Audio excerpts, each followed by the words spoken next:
I've been sleeping with someone else, Saoirse, and I'm not gonna stop. The words exploded from my mouth like a bomb, shattering the quiet of our stone-walled cottage on the edge of Salt Hill, Galway. I stood by the oak dining table, my knuckles white around a glass of Jameson, my navy shirt clinging to my skin, my hazel eyes darting anywhere but at her.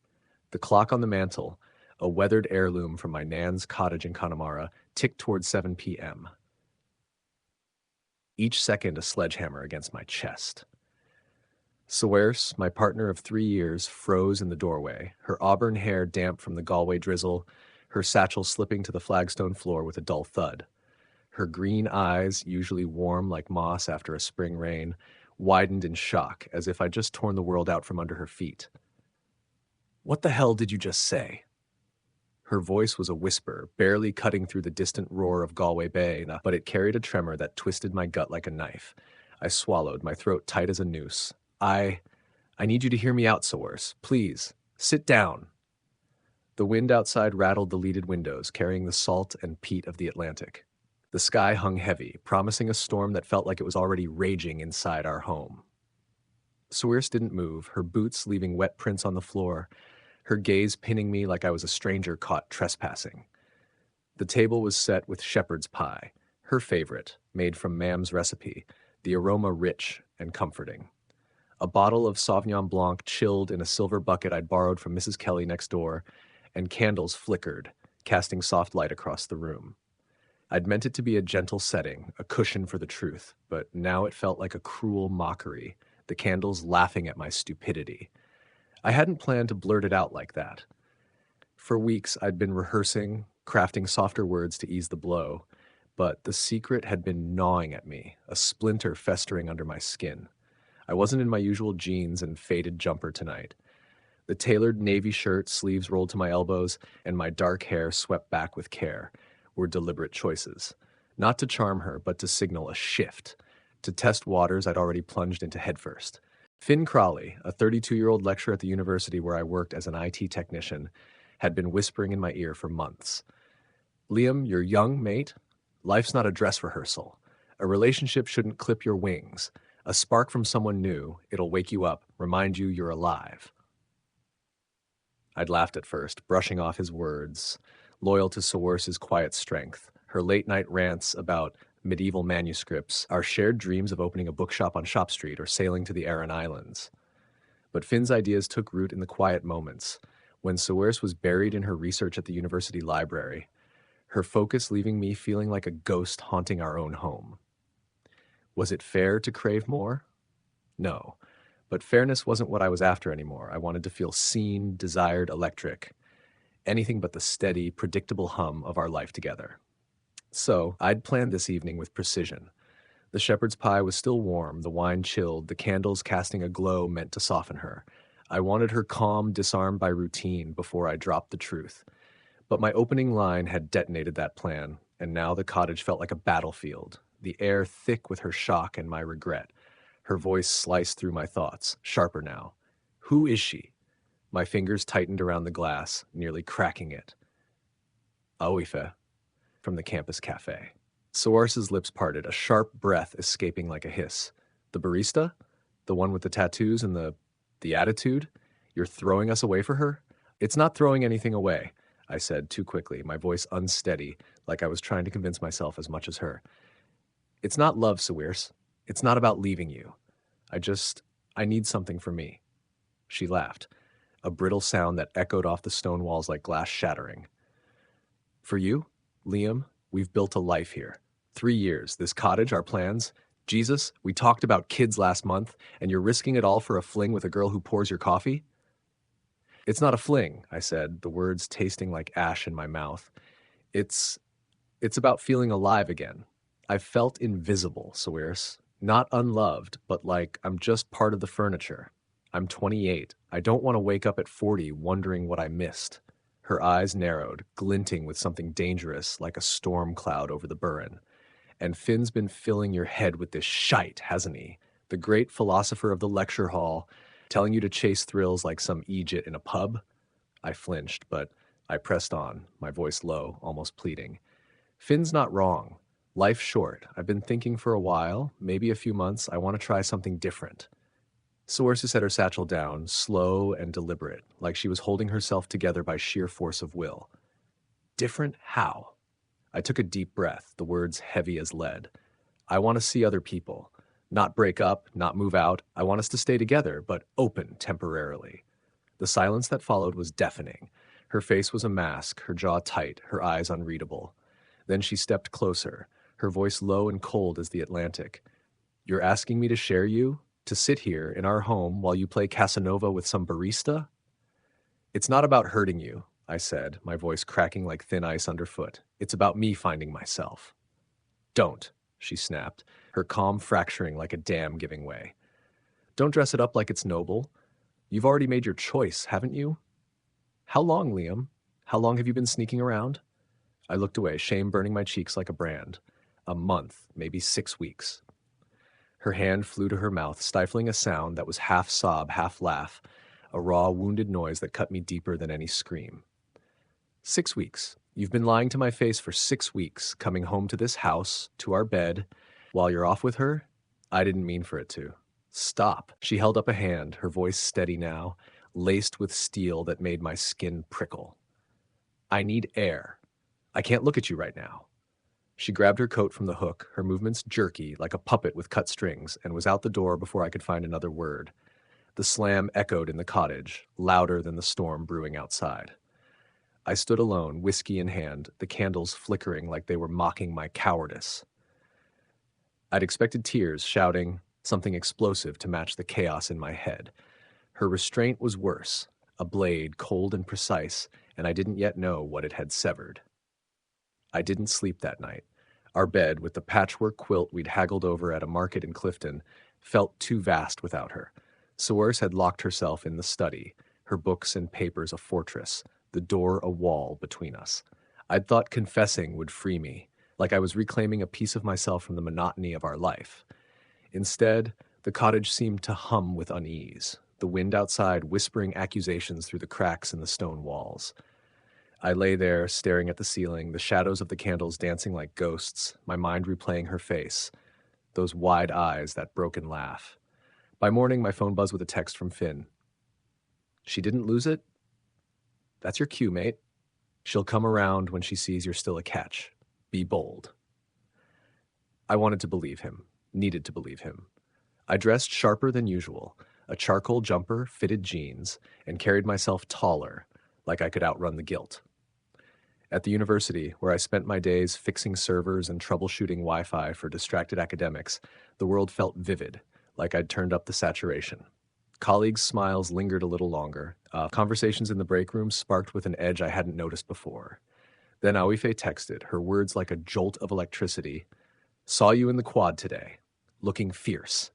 My pulse quickened, a thrill chasing away the shame. I typed back, my fingers trembling with excitement. Maybe I'm stepping up my game for someone. Her reply was instant. Hope that someone's me. It snowballed from there. Coffee at the campus cafe, where Aoife's tattoos peeked out from her sleeves, turned into pints at the Crane Bar, the trad music swirling around us like a spell. Then came nights in her cluttered flat in the Latin Quarter, fairy lights draped over the walls, vinyl records scattered across the floor like fallen leaves. She laughed at my stories, traced my jaw with her fingertips, called me magnetic. With Aoife, I felt electric, like I'd rediscovered a version of myself I'd buried under routine. A Liam who was bold, alive, not just the guy who reset passwords for professors. She was chaos in color, her tales of backpacking in Croatia and busking in Cork, painting a world that felt vast and untamed. With her, I wasn't just Liam O'Connor, IT tech. I was someone who mattered, someone who could burn bright. But cracks started to show, small at first, like hairline fractures in glass. Saoirse, still barricaded in the study, grew distant but watchful. Her green eyes tracked my movements, not with tears or anger, but with a scholar's precision, like she was deciphering a manuscript written in my lies. I thought her silence meant she'd given up, that she was letting me have my way. I was wrong. Saoirse, who spent her days unraveling medieval texts, knew patterns better than anyone. She was weaving something, a tapestry I couldn't see, and I was too caught up in my own thrill to notice. One evening, I found her in the garden, staring out at the sea, a small black device in her hand, maybe a recorder, maybe something else. She slipped it into her pocket when she saw me, her movements quick but calm. "Still working late?" she asked, her tone flat, her eyes unreadable. "Keeps me sane," I lied, avoiding her gaze, my heart thudding. Her calmness unnerved me, not the anger I'd braced for, but something calculated, like the pause before a wave crashes. "This is just temporary, Saoirse. I'm not trying to ruin us." She looked at me, her eyes like storm clouds gathering over the burren. "You already have."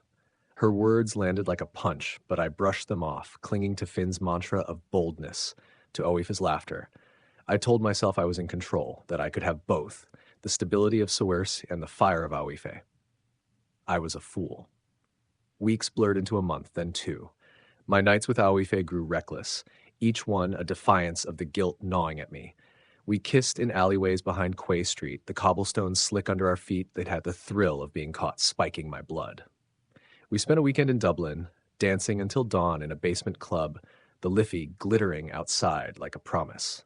We roamed Temple Bar, got lost in cobbled streets, shared a joint on a rooftop overlooking the city, the stars above us blurring with the lights below. Aoife's friends, artists, musicians, dreamers, welcomed me into their world, their late-night debates about poetry and politics making me feel like I was part of something bigger, something alive. With them, I wasn't just a tech guy from Galway. I was a spark, a story, a man who could be anything. But back in Galway, shadows crept in. Whispers followed me at the university. Cillian, a quiet coder in my department who usually shared a nod over coffee, stopped meeting my eyes in the halls. An email landed in my inbox, anonymous and cryptic. "Careful who's watching." I laughed it off, chalking it up to paranoia, maybe a prank from a disgruntled colleague. But then Finn called, his voice tight, his usual swagger gone. "Someone's digging, Liam. My department head got an anonymous tip about unprofessional conduct. They're sniffing around my emails, my meetings with students. You need to watch your back." My stomach churned, a cold sweat breaking out on my neck. "You think Saoirse? She's too quiet," Finn said, his tone grim. "That's the dangerous kind. Women like her don't scream, they strike." That night I checked my laptop, my hands unsteady, the glow of the screen harsh in the dark of the cottage.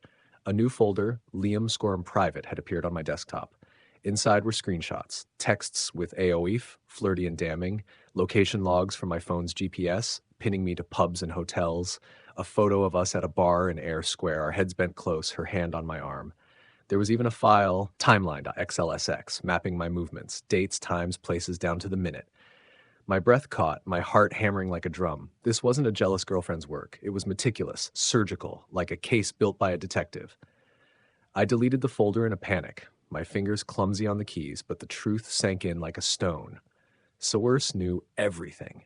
At 3 a.m., I knocked on the study door, my voice hoarse with desperation. "Saoirse, we need to talk." No answer. I pushed the door open, the hinges creaking. The room was empty, her books neatly stacked, her coat gone. Her bike, a battered green Raleigh she loved, wasn't in the shed. She'd vanished into the night, leaving only silence in her wake, and I felt the ground shift beneath me. For 3 days, Saoirse didn't come back. The cottage felt like a tomb, the wind howling through the cracks, the sea's roar a constant accusation in my ears. I called her, again and again, my voice breaking in voicemails that went unanswered. My texts sat unread, the blue ticks on WhatsApp mocking me. Panic clawed at my chest, sharper with each hour, a fear I couldn't name. I stopped seeing Aoife, ignoring her texts, her voicemails piling up like debts. Finn was dodging me, caught in his own mess. A rumored scandal with a postgraduate student that had the faculty buzzing. My world, once bright with possibility, was unraveling, the threads slipping through my fingers like sand. On the 4th day, a letter slid under the door, the paper damp from the drizzle. No stamp, just my name in Saoirse's precise handwriting, the ink smudged but unmistakable. Inside was a single page. "Liam, I won't chain you to me, but freedom has a price. Watch the tides now. S." I read it 5 times, dread pooling in my chest like oil, thick and suffocating. Aoife stopped texting, her phone going straight to voicemail. Finn's office at the university was locked, his nameplate removed. Then my phone rang, an unknown number. I answered, my voice shaky, barely holding together. "Mr. O'Connor?" A woman's voice, clipped and official, cut through the static. "This is Sergeant Nemerchu, Garda Síochána. Your motorbike was found in Clifton, abandoned in a ditch off the N59. We believe it was deliberate." My throat tightened, my mind scrambling. "My bike, it's in the shed." "No, sir. It's registered to Ms. Brennan. She reported it missing, but instructed us to contact you. She's also filed for a barring order. You'll hear from the court soon." The call ended, leaving me staring at the wall, my pulse a drumbeat in my ears. By noon, it was everywhere. A university forum post, anonymous but vicious, surfaced on the staff intranet. Blurred photos of me and Aoife, timestamps, cafe receipts, even a grainy clip from a pub's security camera showing us laughing, her hand on my arm. The caption was a knife. "Some promises break themselves, but others break first." My colleagues in the IT department whispered behind their monitors, their eyes sliding away when I passed. My manager, Deirdre, a stern woman with a no-nonsense bob, called me into her office, her face grim as granite. "We've received complaints, Liam," she said, sliding a folder across her desk, the pages thick with evidence. "Ethics violations, misuse of university resources, inappropriate conduct on campus. You're suspended pending a full review." I could barely speak, my mouth dry as dust. "Who sent the complaints?" "Anonymous, but substantiated," she said, her eyes unyielding. "We have logs, emails, even a recording of you discussing personal matters during work hours. I suggest you get a solicitor." That evening, I returned to the cottage to find the locks changed, my belongings stuffed into bin bags by the gate, the rain soaking through the plastic like tears. Taped to one bag was a note in Saoirse's handwriting, the words cutting deeper than any blade. "You chased the spark. I let it burn. Enjoy your freedom." I crashed at Finn's flat in Newcastle, a cramped space reeking of stale coffee and cigarette smoke. The fallout was relentless, a tidal wave I couldn't outrun. Social media erupted. Screenshots of my texts with Aoife, flirty and careless, were shared on anonymous accounts, comments tearing me apart like wolves. "Thinks he's a player. Loses everything. Bet he thought she'd beg." I tried to post a defense on Instagram, a shaky video where I admitted my mistakes but pleaded for understanding, my voice cracking. The vitriol buried me within hours, comments slicing like razors. "Own it, mate. You broke her." Karma's a bitch. Saoirse never commented, never engaged, never even appeared online. Her silence was her weapon, sharper than any public rant, cutting me deeper with every unanswered call, every empty inbox. The legal hammer fell fast, and it was merciless. Saoirse's solicitor, Orla Keane, a sharp-eyed woman with a reputation for dismantling opponents, presented a case like a guillotine. Texts, photos, audio clips of me bragging to Finn about Aoife, logs of university Wi-Fi usage tying me to late-night meetups, even bank statements showing withdrawals for hotel stays in Dublin.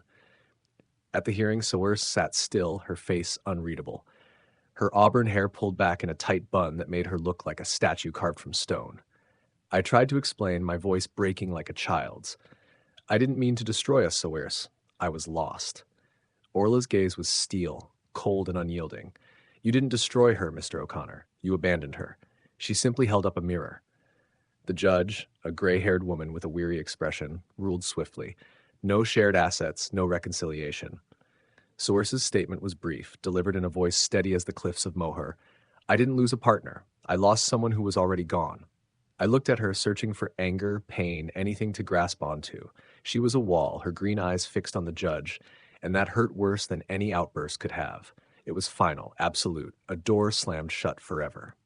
I moved into a bedsit in Bowermore, the walls thin, the air stale with damp and regret. My phone went silent. Finn was suspended, facing his own scandal with a student, his career hanging by a thread. Aoife had ghosted, her social media accounts deleted, her flat in the Latin Quarter now occupied by a stranger with no trace of her chaos. The university sacked me, citing breach of conduct, the letter clinical and cold. Galway, once alive with music and crake, became a cage of whispers. Shopkeepers avoided my eyes. Pub regulars turned away when I entered. I drank too much Jameson, the bottle my only company on nights when sleep wouldn't come. I slept too little, haunted by Saoirse's note. Those words burned into my mind. I let it burn. But destruction, I learned, has a way of clearing ground. One night, half sober and desperate for air, I wandered to the Spanish Arch, the sea restless under a bruised sky. I sat on the cold stones, the waves crashing below, and replayed every choice. Finn's voice, Aoife's laugh, my own hunger for something I couldn't name. I'd mistaken attention for meaning, thrill for purpose. I'd chased a spark because I was too weak to kindle my own. Saoirse's silence hadn't just exposed me. It had forced me to see myself, raw and unfiltered, a man who'd burned his life to ash for a fleeting high. The next morning, I enrolled in a community counseling course at a center in Knocknacarra, not for a career, but for answers, for a way to understand the mess I'd made. The facilitator, Myra, was a weathered woman with eyes like the Connemara Hills, wise and unyielding. You can't undo the fire, she told us, her voice gentle but firm, but you can plant something new in the ash. I dove into the course, scribbling notes in a battered notebook, listening to stories from others who'd lost their way, addicts, divorcees, people broken by their own hands. Myra's lessons weren't about fixing the past, but understanding it, seeing the patterns that led to ruin. Pain's a teacher, she said during one session, her hands folded on the table like a priest's, but only if you listen. I listened, my pen moving faster with each story, each confession.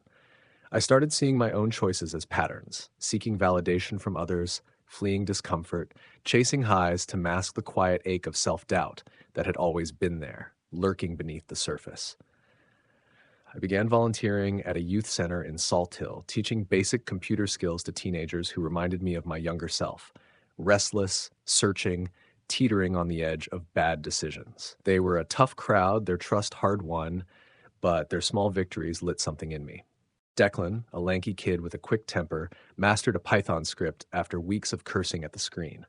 Royson, a girl with sharp wit and guarded eyes, designed a pixel art game that made the others gasp. The work was unglamorous, unpaid, but it grounded me, gave me a purpose I hadn't felt in years.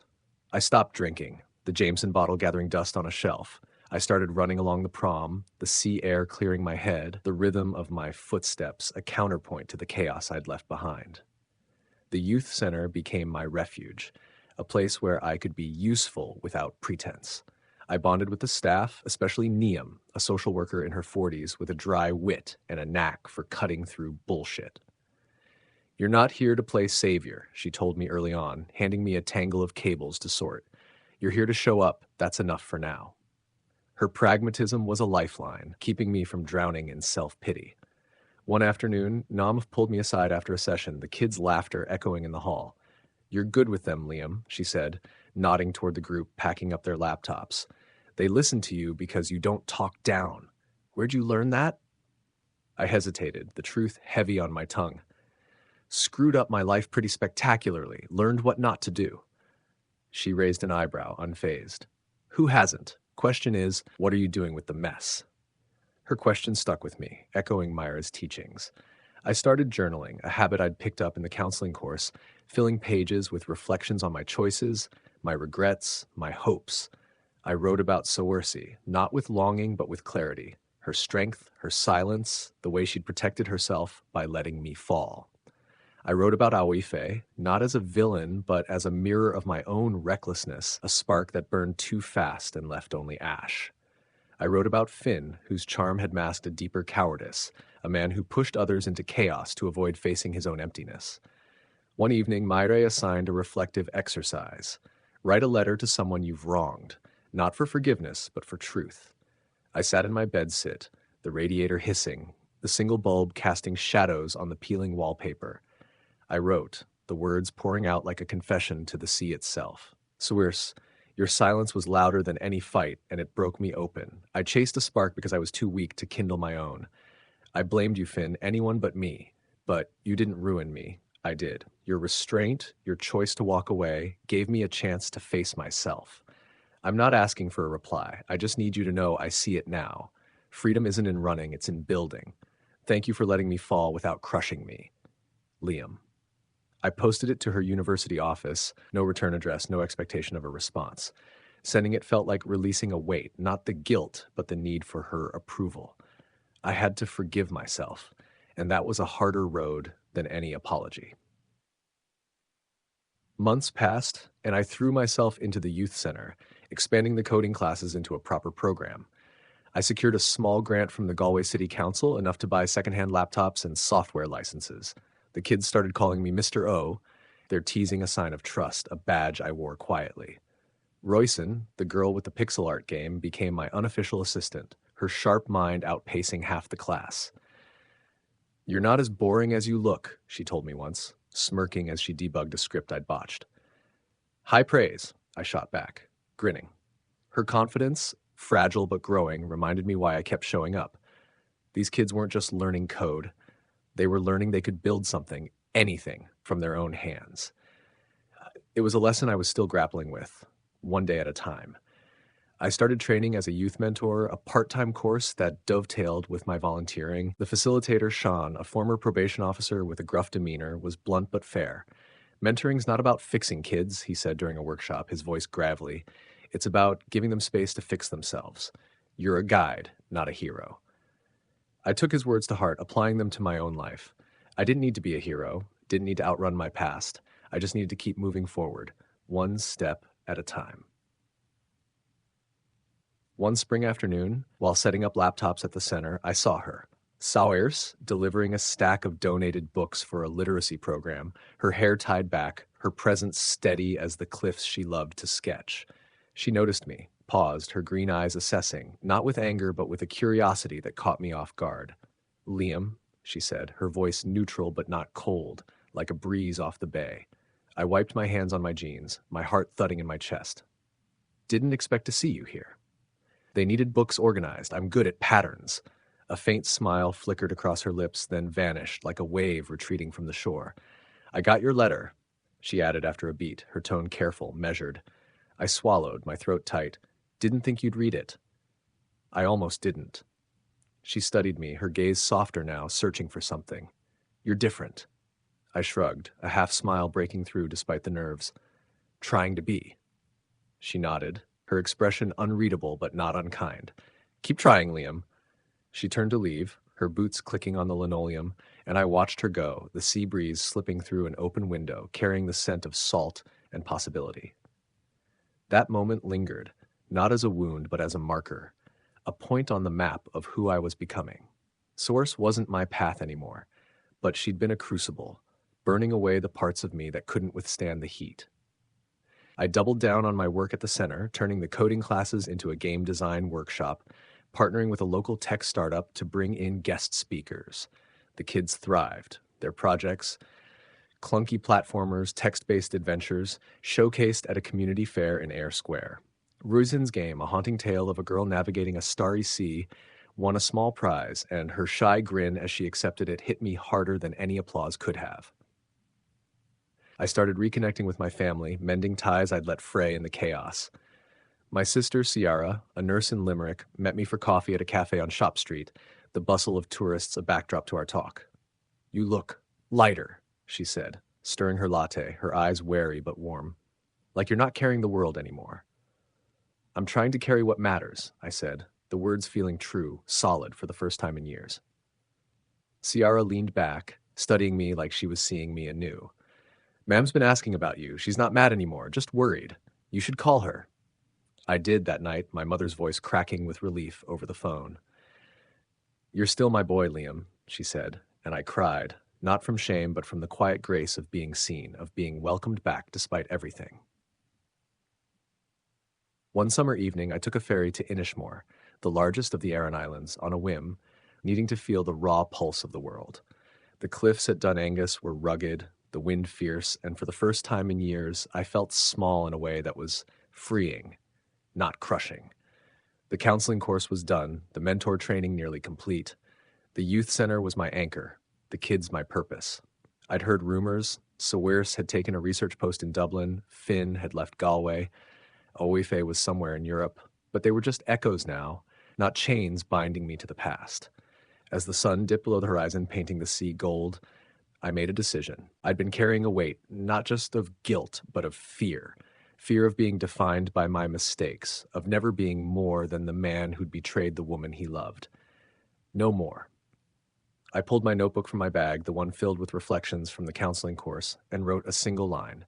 "I am not my worst choice. I am what I build next." I tore the page out, folded it carefully, and tucked it into a crack in the cliff wall, a small offering to the island, to the sea, to myself. The wind howled, and I let it carry away the last of my shame. I wasn't whole yet, but I was moving, like the tides, towards something true, something I could believe in. Back in Galway, the coding club grew, drawing interest from schools across the county. I hired Niamh as a co-director, her experience balancing my enthusiasm. We secured funding for a permanent space, a narrow building on Dominic Street with big windows and room for dreams. At the opening ceremony, Roisin gave a speech, her voice steady despite her nerves. "Mr. O taught us we can make something from nothing," she said, glancing at me with a rare smile. "Even when you mess up, you can start again." My throat tightened, my eyes stinging with pride, with gratitude.